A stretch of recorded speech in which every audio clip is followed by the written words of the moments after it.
Currently, we've got 8 countries in Europe that have reported high path H5N8 in the wild bird population, and the countries that are causing concern to the UK in particular are those closest. So we're talking the Netherlands and Denmark, and the particular concern as well is that they're on the flight path from the Baltic, so wild waterfowl migrating south are crossing over Denmark, northern Germany, Holland, and eventually into the UK.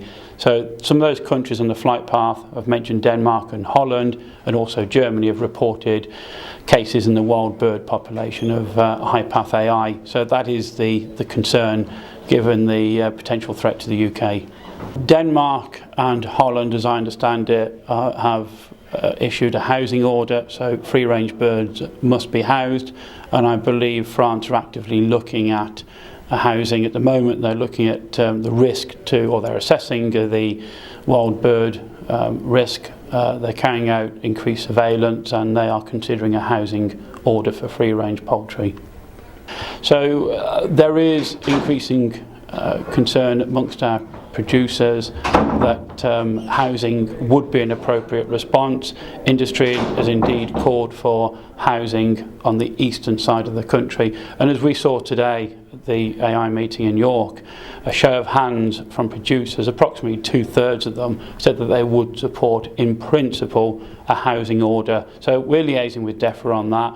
The 2 key concerns that Defra have got is that there is a lack of clear evidence that housing free-range birds is an effective disease mitigation measure.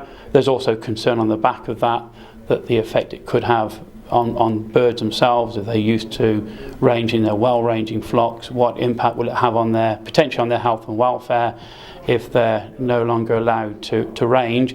So that whole piece there of clear evidence of the effectiveness of reducing disease is being Defra asking the question. And the other element that they are concerned about is what they would call an exit strategy.